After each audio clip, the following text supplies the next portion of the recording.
Hello and welcome to the Simply Good Kitchen. My name is Bill Apodaca, and today we're going to be showing you how to poach lobsters. And when we talk about the technique of poach, there's mainly two main steps we're going to do to execute a really good poach. And the first step is to put a court bouillon together.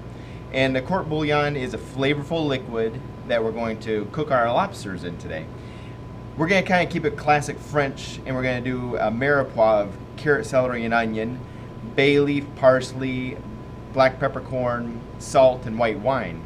But you can change up your vegetables and your aromatics. If we wanted to do a Thai court bouillon, we might put coconut milk in there, fish sauce for the salt, Thai chilies, lemongrass, ginger, garlic.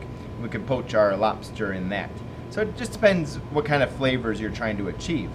But once we have our ingredients for our court bouillon, we're going to bring it over to our 1 gallon of water and put everything in there. And Chef Bill, is that Diamond Crystal kosher salt that you're using for your court bouillon? It sure is. All right. And then what we like to do is simmer this for about 20 minutes with the lid on, because you don't want that water to evaporate off. If it did, it would cause that water to be super salty. So if you keep the lid on, you won't get the evaporation, and in 20 minutes we'll have a very flavorful court bouillon. Okay, while our court bouillon is simmering away, we can get our lobsters ready. And if we plunge these guys into the boiling water, their tails are going to curl up. That's okay in some instances, but other times you want a straight tail. So if you ever need to make that happen, you put a skewer down the backside, and then you just grab a rubber band and you secure it with the rubber band like so, and it's going to prevent that tail from curling up. Now it's going to come time to put these guys in the flavorful court bouillon. And remember, we're poaching, we're not boiling. And poaching means we need to keep our liquid at about 160 degrees. Anything hotter than 160 degrees is going to rupture the protein strands in the meat we're cooking. And when that happens, the protein strands rupture and all the water is released out of the meat or the fish. And that's when you end up with that dried, sawdusty texture in a poached chicken breast or a poached piece of fish. So the secret is to keep it 160 degrees, 150 degrees, right around there. So we're going to put these guys in head first. And we're going to set a timer for 5 minutes. And once the 5 minutes is up, we're going to put this whole thing in an ice water bath to chill the lobsters in their own poaching liquid. Okay, the lobsters have cooked for 5 minutes in the court bouillon, and at this point the lobsters are cooked all the way through, and at this point we could crack them open and eat them with drawn butter and be delicious. But sometimes you're making a cold lobster salad, or you need to cook them, chill them, and then you might want to warm them up in a butter poached lobster recipe. So we need to chill this down. We're going to place this whole pot of lobsters and court bouillon right in a bucket of ice water, and that's going to start bringing the temperature down rapidly. The reason why we keep the lobsters in the court bouillon is so they absorb that flavor and that seasoning as they chill down. Once they're chilled, we'll remove them from the court bouillon.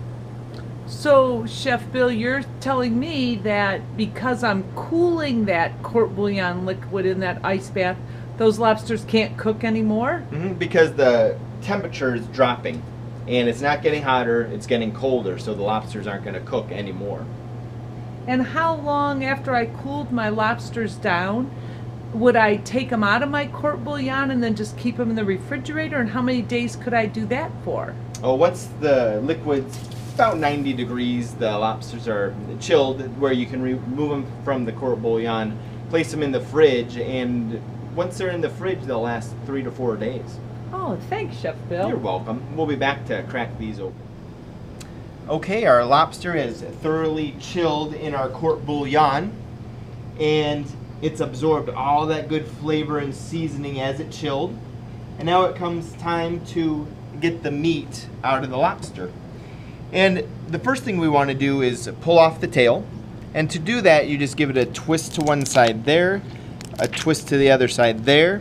Some liquid's going to come out and the tail comes off. Next, we want to pull the arms and claws off. They're a little bit spiny, so use a towel to protect your hands. And then we'll just set the lobster head off to the side. We can save that for lobster stock. And now to get the meat out of the tail, we'll remove those rubber bands and that skewer we use to keep them straight. And what we want to do is break these rib cage right here, and we do that by squeezing it really hard, like so.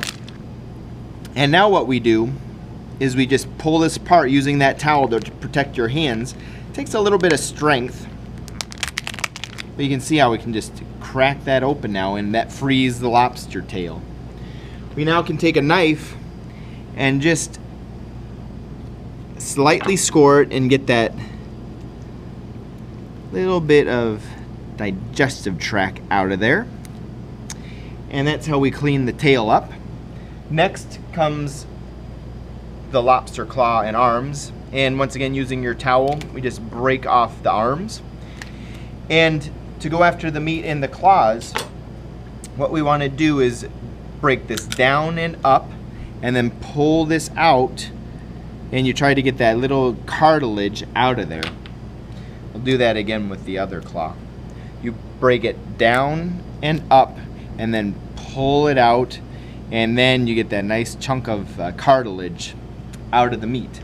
We then tap this with a knife, and when we do this, we're using the back of the knife, and we're just looking to crack it like so. If we hit it too hard, we're gonna smash into that nice lobster meat, and that frees our lobster claw. Excuse me. We then go after the other one.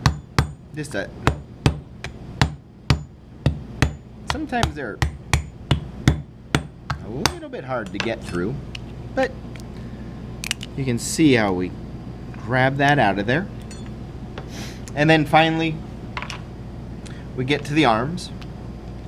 And the best way to get these out is with a pair of sharp kitchen shears. And we just cut down on each side. And we'll be able to open that up and free the lobster meat, like so. And then the last thing, which is if you're eating your lobster hot and you're dipping it in butter, you have these arms off the lobster tail, on the lobster body. And what people do is take each one and you can squeeze it out like so, and you get this little piece of lobster meat that way. If you're eating these at the table, what I like to do is just bite into it like so, and you can squeeze that out and eat that nice sweet lobster meat. So that's how you get the tail, the claws, and that little bit of arm meat out of the lobster. Thanks for joining us.